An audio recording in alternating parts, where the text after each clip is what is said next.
जय श्री कृष्ण चैतन्य प्रभु नित्यानंदा श्री अद्वैत गदाधर श्रीवासादि गौरव भक्त वृंदा हरे कृष्णा कृष्णा कृष्णा हरे हरे हरे राम राम राम हरे हरे அனைத்து பண்பட்ட நல்லுள்ளங்களுக்கும் என்னுடைய இனிய பணிவான நல் வணக்கங்கள். இந்த காணொளியில் நான் உங்கள் கூட பகிர்ந்து கொள்ள போகிற ஒரு அடுத்த விஷயம் எதை பற்றினு பார்த்துட்டோம்னா, ஹெல்த் இஸ் வெல்த், அதாவது நோயற்ற வாழ்வே குறைவற்ற செல்வம் அப்படிங்கிற தலைப்பினுடைய 16வது பாகம். இந்த 16வது பாகத்தில் நான் என்ன ஒரு வியாதி, என்ன ஒரு ஆரோக்கிய ஊட்டச்சத்து குறைபாடு அல்லது ஒரு நோய், ஒரு தீராத நோய் அப்படிங்கிற ஒரு விஷயத்தை பற்றி சொல்ல போகிறேன். அப்படின்னா, அதாவது இந்த புற்றுநோய்ங்கிற ஒரு விஷயந்தான். இதனால் வரைக்கும் இந்த முன்பு பதிவிட்டு இருக்கிற அந்த ஒரு பகுதி 15 வரைக்கும் என்ன சொல்லியிருப்போன்னா, நோய்களெல்லாம் வராமல் இருக்கிறதுக்கு வருமுன் காப்போம் அப்படிங்கிற ஒரு விஷயம், ஒரு தத்துவத்தினுடைய அடிப்படையாக தான் வந்து கடந்த பாகம் வரைக்கும் இருந்திருக்கும். ஆனால் நோய் வந்ததுக்கு அப்புறம் என்ன பண்ணணும் அப்படிங்கிறத நிறைய காணொளிகளில் சொல்லியிருந்திருக்க மாட்டேன். ஒரு சில காணொளிகள் தான் சொல்லியிருந்திருப்பேன். அதுக்கு காரணம் என்னென்னா, நோய் வந்த பிறகு சரி பண்ணணுங்கிறது ரொம்பவே வந்து ஒரு துன்பமயமான ஒரு விஷயம். அதுக்கு வாழ்க்கையவே நம்ம அர்ப்பணிக்கணும். வேலைக்கு போகிறதா இருக்கட்டும், அல்லது ஒரு நல்ல விஷயங்களை தெரிஞ்சுக்கிறதா இருக்கட்டும், அல்லது வாய்க்கு ருசியை சாப்பிட்றதுன்னு சொல்கிறதா இருக்கட்டும், இந்த மாதிரி பல ஒரு இன்பமான ஒரு விஷயங்களை நம்ம கண்டிப்பாக புறக்கணிக்க வேண்டியதாக இருக்கும். அது மக்கள் நிறைய பேருக்கு பிடிக்கிறது இல்லை. ஏன்னா தங்களுடைய வாழ்க்கையில் எதை வந்து அனுபவிச்சுட்டு தன்னுடைய வாழ்க்கை உயிரே போனாலும் சரி, அனுபவிக்கிறத நல்லா அனுபவிக்கணும் அப்படிங்கிறது தான் வந்து மக்களுடைய பெரும்பாலான மக்களுடைய ஒரு என்ன சொல்கிறது, ஒரு விருப்பமாக இருக்குது. ஆனால் நோயினுடைய தீவிரம் வந்து மரணப்படுக்கையில் இருக்கும்போது சமூகத்தினால வந்து அந்த மரணத்தை ஏற்றுக்க முடியறதில்ல. அதுக்காக தான் வந்து பல தரப்பட்ட ஒரு உணவு பழக்க வழக்கங்கள், ஆரோக்கியங்கள், அப்புறம் நியூட்ரிஷன், அது இதுன்னு சொல்கிற மாதிரி ஏகப்பட்ட விஷயங்களை நம்ம வந்து கடைப்பிடிச்சிட்டு வரோம். அதில் இந்த காணொலியில் நான் சொல்ல போகிற விஷயம் இந்த புற்றுநோய் பற்றியது தான். புற்றுநோய் பெரும்பாலும் எதை அடிப்படையாக வச்சு வருது அப்படின்னு பார்த்துட்டோம்னா, இந்த மரபு பண்புகளை கடத்தக்கூடிய மரபணுக்களினுடைய ஒரு பெருக்கத்தினுடைய அடிப்படையில் வரதா நம்ம இதில் அறிவியல் மூலமாக வந்து அதை புரிஞ்சுக்க முடியுது. அதை என்ன பண்ணுறாங்கன்னா, அந்த புற்றுநோய் பெரும்பாலும் என்ன பண்ணுவாங்க, உடலுக்குள்ளே வியாதி நோய் வந்துருச்சுன்னா அதை வெளியேற்றி அதுக்கப்புறம் அந்த மனிதரை காப்பாற்ற தான் பார்ப்பாங்க. அதில் தான் வந்து என்ன ஆகுதுன்னா சிக்கல் அதிகமாகுது. ஆனால் இன்றைக்கி புற்றுநோய் வந்து ஆரம்ப நிலையில் சரி பண்ணுற மாதிரியான ஒரு மருத்துவ முறைங்கிறது வெற்றிகரமாக வந்துருச்சு. ஆனால் நம்ம பாரம்பரிய முறைகள் நிறைய மறைக்கப்பட்டிருக்கு. அந்த பாரம்பரிய முறையில் ஒரு விஷயந்தான் என்னன்னு பார்த்துட்டோம்னா, நம்ம குழந்தையாக இருக்கும்போது நம்ம எல்லாருக்குமே கண்டிப்பாக தாய்மார்கள் என்ன பண்ணியிருந்திருப்பாங்கன்னா, இந்த பருப்புன்னு சொல்லக்கூடிய, அதாவது தாளிக்காமல் அதில் எதுவுமே ஒரு பொரிச்சது எதுவுமே வந்து சேர்க்காம அந்த துவரம் பருப்பை நல்லா வேக வச்சு அதை நல்லா போட்டு கடைஞ்சி அதில் நெய் சேர்த்து நமக்கு கொடுப்பாங்க. அந்த அந்த மாதிரி கொடுக்கறதுக்கான காரணம் என்னென்னா, இப்போ தான் நம்ம புற்றுநோய் அதுக்கு நம்ம மரபணுக்களில் வந்து அது ஒரு மாற்றத்தை ஏற்படுத்தி அது கண்ணா பின்னான்னு பெருகி எங்கெங்கேயோ பல இடங்களில் பிரச்சனை வரதை நம்ம பார்க்குறோம். ஆனால் இந்த பாரம்பரியான முறைகள் முன்பு காலத்தில் ஒரு குறிப்பிட்ட வியாதி வந்ததுன்னா இறந்து போகிறாங்க அப்படிங்கிறத பார்த்துட்டு அது முன்கூட்டியே சின்ன வயசுலேருந்தே நம்ம எப்படி வந்து அதை வரவிடாமல் தடுக்கலாம் அப்படின்னு நமக்கு சிறு வயதில் அந்த பருப்பு நெய் அதை சேர்த்து கொடுக்கும்போது அது நம்ம உடம்புல எந்த மாதிரி போயிட்டு சேருது. இன்னொன்று, அந்த நெய்ங்கிற ஒரு பொருள் வந்து என்ன பண்ணுது, இந்த நெய்ங்கிற ஒரு பொருளுக்கும் நம்ம உடம்புல புற்றுநோய் வராமல் நம்ம முன்கூட்டிய காலத்தில் குழந்தையிலிருந்தே வந்து அந்த வியாதியை தடுக்கிறதுக்கும் எப்படி பழங்காலத்தில் அதை கடைப்பிடிச்சாங்க அப்படிங்கிற விஷயத்த நான் சொல்கிறேன். ஏன்னா என்னுடைய குழு தரப்பில் ஆய்வு பண்ணதில் இந்த தொண்டையில் வரக்கூடிய ஒரு புற்றுநோய், அப்புறம் ரத்தத்தில் வரக்கூடிய புற்றுநோய் அந்த காலத்துலேருந்தே பழங்காலத்தில் இருந்தே வந்து அதை சரி செய்யறதுக்காக அந்த குழந்தையிலேருந்தே இந்த நெய் வந்து ஒரு குறிப்பிட்ட அளவு கொஞ்சம் கொஞ்சமாக சேர்த்துட்டு வந்தோம்னா அது என்ன பண்ணணும்னா, உடலுக்குள்ளார அந்த புற்றுநோய்ங்கிற ஒரு வியாதியை வந்து தொடங்கவே, அதாவது ஆரம்ப நிலைக்கு கொண்டு போக விடாமலே வந்து தடுக்கும் அப்படிங்கிற ஒரு விஷயம் வந்து முன்னாடியே வந்து தெரிஞ்சிருந்துருக்குது. ஆனால் இன்றைய காலகட்டத்தில் நம்ம என்ன பண்ணுறோன்னா, இந்த பூஞ்சை தாவரங்களினுடைய இதெல்லாம் அதனுடைய உற்பத்தி பொருள் அல்லது கடலினுடைய பாசிகள் அது இதுன்னு சொல்லக்கூடிய கடலில் கிடைக்கக்கூடிய பொருட்கள் அப்புறம் இன்னும் சில வகையான பொருட்கள் இதெல்லாம் வச்சு நம்ம கேன்சருக்கு மருந்துன்னு வந்து சொல்லிக்கிட்டு இருக்கோம். ஆனால் அது வந்து ஒரு நிரந்தரமாக நமக்கு அமைஞ்சுதா இன்றைக்கி அந்த ஒரு நிரந்தரமான ஒரு தீர்வை கொண்டு வந்ததில்லை. ஆனால் கடந்த காலத்தில் பழங்காலத்தில் அந்த நிரந்தர தீர்வை ஏற்படுத்தியிருக்காங்க. அது இன்றைக்கும் அந்த தீர்வாக இருக்குது. ஆனால் அந்த தீர்வை எல்லாம் நம்ம என்ன பண்ணிட்டோம், மறந்துட்டோம். மறந்துட்டனால என்ன ஆச்சுன்னா, அந்த வியாதி வந்த பிறகோ அல்லது வியாதிக்கு வரத்துக்கு முன்னாடியோ அல்லது வியாதி ஏற்பட்ட அந்த ஆரம்ப நிலை காலத்துலேயோ அல்லது ஒரு நடுநிலையான காலத்துலேயோ அதை வந்து நம்ம போக்கக்கூடிய இந்த வழிமுறையை நம்ம வந்து செய்கிறதில்ல. அது என்னென்னு பார்த்துட்டோம்னா, நம்ம இப்போ அந்த பருப்போடு நெய் சேர்த்து சாப்பிட்டு அது கூட நம்ம என்ன பண்ணிடணும்னா, மோர்னு சொல்லுவாங்களா, நம்ம மோர் குடிக்கிற மோர் பட்டர் மில்க்கு அதை நம்ம குடிச்சிடணும். இதில் வந்து என்ன பண்ணக்கூடாதுன்னா, இந்த தாளித்தது, வறுத்தது, பொரிச்சது இதெல்லாம் எதுவுமே சேர்த்துக்கக்கூடாது அப்படின்னு சொல்லியிருக்கிறாங்க.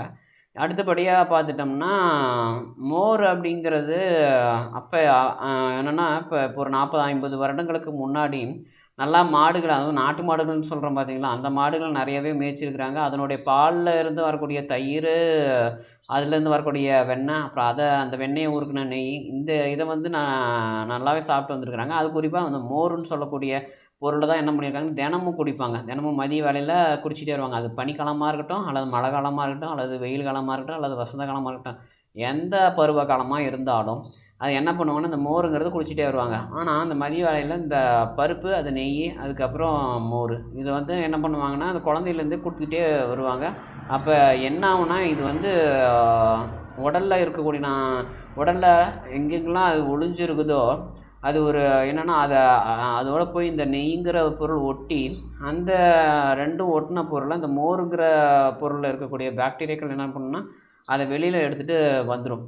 இந்த மாதிரியான ஒரு சூழ்நிலை நடக்கும்போது எங்கே ஒருத்தர் வந்து ஏதாவது புகை பிடிக்கிறாரோ அல்லது பாக்கு போடுறாரோ அல்லது புகையிலையை சாப்பிட்றாரோ என்ன வேலையை பண்ணி புற்றுநோய் வர மாதிரி இருந்தாலும் இந்த ஒரு உணவு பழக்க முறையை வந்து கடைப்பிடிச்சிருக்கிறாங்க, தெரிஞ்சிருக்குது. ஏன்னா இந்த பருப்பு, அதாவது கடைஞ்ச பருப்பு, அது கூட நெய், அதுக்கப்புறம் சாம்பார், அதோட சாதம் சேர்த்து சாப்பிட்டு அதுக்கப்புறம் ரசம், அந்த தயிர்லாம் எதுவுமே சேர்க்கக்கூடாது. அந்த பருப்பு, அப்புறம் நெய், சாதம் இது கலந்து சாப்பிட்டதுக்கப்புறம் எவ்வளோ சாப்பிட முடியுமோ அவ்வளோ சாப்பிட்லாம். சாப்பிட்ட பிறகு என்ன பண்ணணுன்னா, இந்த மோருங்கிறத குடிக்கணும். ஆனால் இது என்னென்னா, எங்களுக்கு இந்த தகவல் கிடச்சிருக்குதே ஒழிய எந்த அளவு ஏன்னா இதை கடைப்பிடிச்ச காலத்தில் 40, 50 வருடங்களுக்கு முன்னாடி இருந்தவங்க கடைப்பிடிச்சவங்க வந்து என்ன பண்ணியிருக்காங்கன்னா, எவ்வளோ சாப்பிடணும் அப்படிங்கிற ஒரு வழிவகையை ஏற்படுத்தலை.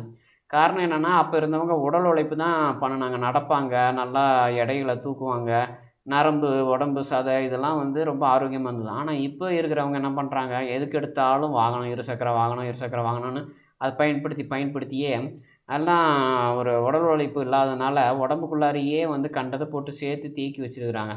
அதனால தான் இந்த புற்றுநோய் மாதிரியான வியாதிகள் வருது. ஆனால் இந்த உணவு பழக்கத்தை எந்த மாதிரி பண்ணணும் அப்படிங்கிறது நம்ம இந்தியன் மெடிக்கல் ரிசர்ச் அசோசியேஷன் அவங்க தான்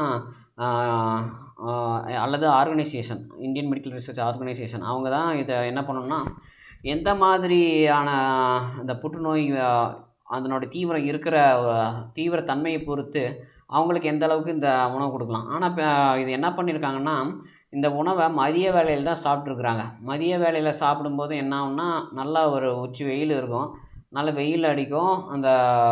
இந்த உணவு சாப்பிடும்போது கண்டிப்பாக உள்ளுக்குள்ளார உடம்புல பெரிய அளவிலான ஒரு மாற்றங்கள் இருக்கும் அப்படின்னு சொல்லியிருக்கிறாங்க. இதை நாம் இப்போ நடைமுறையில் எங்கேயும் கடைப்பிடிக்கிறது கிடையாது. கடைப்பிடிக்கிறதுனா வந்து இப்போ இன்றைக்கி பருப்பு பொடிலாம் வந்துருச்சு. பருப்பு பொடியை சோறில் போட்டு அதில் நெய் ஊற்றி பெசரி சாப்பிட்றாங்க.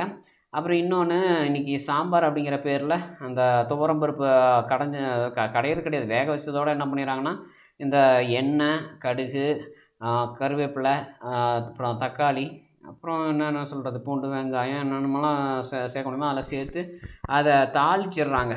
தாளிச்சிடுறதுனால என்ன ஆகுதுன்னா வந்து, அது ஒரு சில காரணங்களில் காமிச்சு அது ஒவ்வாமை பொருள் மாதிரி ஆயிடுது. அதாவது மருத்துவமாக அது வந்து பயன்பாட்டுக்கு செல்கிறதுக்கு பதிலாக அது வந்து ஒரு உணவு மாதிரி, எது பசி தீர்க்கிற உணவு மாதிரியான ஒரு இதில் வயிற்றுக்கு போயிட்டு அதுக்கப்புறம் என்ன ஆகுதுன்னா, அது ஒரு மருத்துவமான வேலையை வந்து செய்யாமல் வெறும் உணவுங்கிற வேலையை மட்டும் செஞ்சுட்டு அது உடலில் தங்கிக்குது. அதில் உடலில் என்னென்ன செயல்கள் நடக்கணுமோ அதெல்லாம் நடந்துக்குது. ஆனால் அப்படி இருக்கக்கூடாது. நம்ம சரியாக பயன்படுத்தி காமிக்கணும். அதாவது இந்த கூட்டு, பொரியல், அவியல், துவையல், தொக்கு இந்த மாதிரியான விஷயங்கள தவிர்த்தணும். பருப்பை நல்லா வேக வச்சு அதை நல்லா கடையணும். அந்த வேக வச்ச தண்ணியோடு நான் போட்டு நல்லா கடைஞ்சி, அதெல்லாம் உங்களுக்கு தெரியும். தெரியாதவங்க தெரிஞ்சவங்ககிட்ட நல்லா கேட்டுக்கோங்க. அதுக்கப்புறம் என்ன பண்ணணும்னா, சாதம் நல்லா சூடாக இருக்கணும். ஏன்னா சூடாக இருக்கும்போது அதை சாப்பிட்டா தான் வந்து அதில் இருக்கிற அந்த கெமிக்கல் பாண்ட்ஸ்லாம் வந்து ஈஸியாக உடஞ்சி செரிமானமாகி உடம்புக்கு வந்து நல்ல விஷயங்கள் கொடுக்கும். இந்த நெய் வந்து என்ன பண்ணணும், நெய் நீங்கள் எவ்வளோ வேணாலும் சேர்த்திக்கலாம். நெய் வந்து ஒரு என்ன சொல்கிறதுனா, ஒரு 100 எம்எல்ல இருந்து ஒரு 1/2 லிட்டர் வரைக்கும் நீங்கள் சேர்த்துக்கலாம். ஒரு நாளைக்கு நான் சொல்கிறேன், அதுவும் மதிய வேலையில். அப்படி பண்ணிக்கிட்டோம்னா அந்த நெய் என்ன பண்ணுன்னா, உங்களுக்கு எந்த இடத்துல அந்த ஒரு புற்றுநோய் சம்மந்தமான விஷயங்கள், ஒரு செயல்பாடுகள் நடக்குதோ அல்லது புற்றுநோய் கட்டிகள் இருக்கோ, அதில் போயிட்டு அதோடு ஒட்டி அந்த புற்றுநோய் கட்டிகளை அல்லது செல்களை செயலிழக்க வச்சு அதுக்கு பதிலாக ஒரு புது செல் உருவாகிறதுக்கு தான் இந்த மோர். இந்த மோர் போய் என்ன பண்ணணும்னா, அடுத்தது புது செல் உருவாகிறதுக்கு அங்கே தேவையான ஒரு ஆதரவை அங்கே கொடுக்கும்.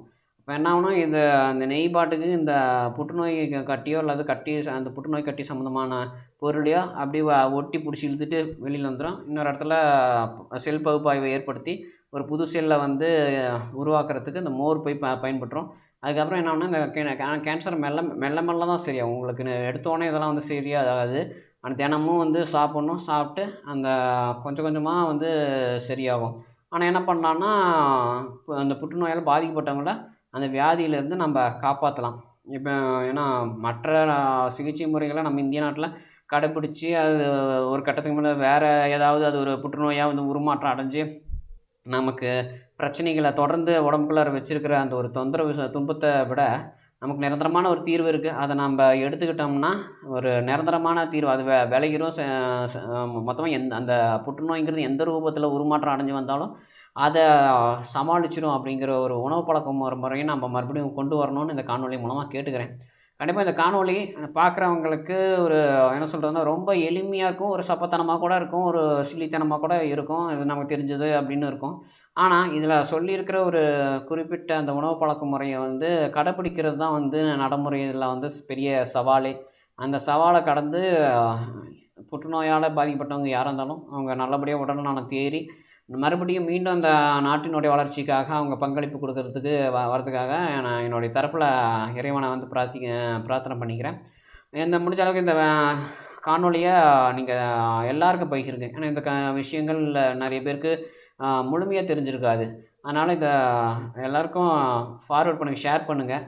அதுக்கப்புறம் என்னுடைய யூடியூப் சேனலில் மெம்பராக இல்லை அப்படின்னா உடனே சப்ஸ்கிரைப் பட்டனை கிளிக் பண்ணி பெல் பட்டனை ப்ரெஸ் பண்ணி நீங்கள் சப்ஸ்கிரைபராக ஆகிக்கோங்க. அப்படின்னா என்ன, சப்ஸ்கிரைபராக ஆகிட்டிங்கன்னா தான் உடனுக்குடன் அடுத்தடுத்த காணொலிகள் உங்களுடைய நோட்டிஃபிகேஷனுடைய தேர்வில் தேடி வரும்.